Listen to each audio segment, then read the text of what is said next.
نافع نے خبر دی انہیں حضرت ابن عمر رضی اللہ عنہ نے کہ رسول اللہ صلی اللہ علیہ وسلم نے فرمایا، 3 آدمی چل رہے تھے کہ بارش نے انہیں آ لیا اور انہوں نے مڑ کر پہاڑ کی غار میں پناہ لی۔ اس کے بعد ان کے غار کے منہ پر پہاڑ کی ایک چٹان گری اور اس کا منہ بند ہو گیا۔ اب بعض نے بعض سے کہا کہ تم نے جو نیک کام کیے ہیں ان میں ایسے کام کو دھیان میں لاؤ جو تم نے خالص اللہ کے لیے کیا ہو، تاکہ اللہ سے اس کے ذریعے دعا کرو، ممکن ہے وہ غار کو کھول دے۔ اس پر ان میں سے ایک نے کہا، اے اللہ، میرے والدین تھے اور بہت بوڑھے تھے اور میرے چھوٹے چھوٹے بچے بھی تھے۔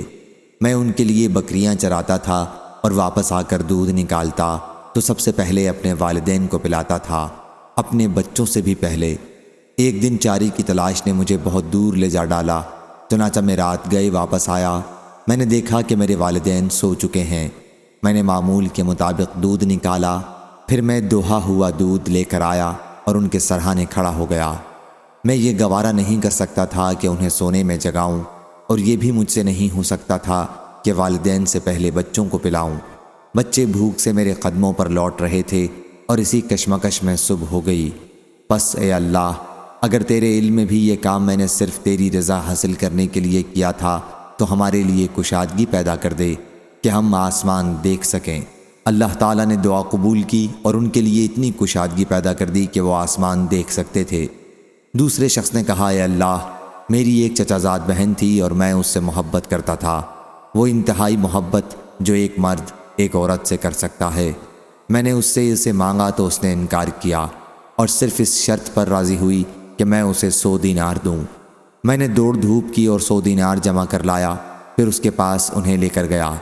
پھر جب میں اس کے دونوں پاؤں کے درمیان میں بیٹھ گیا تو اس نے کہا، اے اللہ کے بندے، اللہ سے ڈر اور مہر کو مت توڑ۔ میں یہ سن کر کھڑا ہو گیا اور زنا سے باز رہا۔ پس اگر تیرے علم میں بھی میں نے یہ کام تیری رضا و خوشنودی حاصل کرنے کے لیے کیا تھا تو ہمارے لیے کچھ اور کشادگی چٹان کو ہٹا کر پیدا کر دے۔ چنانچہ ان کے لیے تھوڑی سی اور کشادگی ہو گئی۔ تیسرے شخص نے کہا، اے اللہ، میں نے ایک مزدور ایک فرق چاول کی مزدوری پر رکھا۔ اس نے اپنا کام پورا کر کے کہا کہ میری مزدوری دو۔ میں نے اس کی مزدوری دے دی، لیکن وہ چھوڑ کر چلا گیا اور اس کے ساتھ بے توجہی کی۔ میں اس کے اس بچے ہوئے دھان کو بوتا رہا اور اس طرح میں نے اس سے ایک گائے اور اس کا چرواہا کر لیا۔ پھر جب وہ آیا تو میں نے اس سے کہا، یہ گائے اور چرواہا لے جاؤ۔ اس نے کہا، اللہ سے ڈرو اور میرے ساتھ مذاق نہ کرو۔ میں نے کہا کہ میں تمہارے ساتھ مذاق نہیں کرتا، اس گائے اور چرواہے کو لے جاؤ۔ چنانچہ وہ انہیں لے کر چلا گیا۔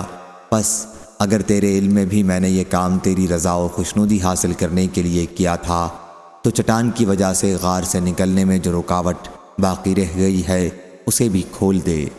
چنانچہ اللہ تعالیٰ نے ان کے لیے پوری طرح کشادگی کر دی جس سے وہ باہر آ گئے۔ صحیح بخاری حدیث نمبر 5974۔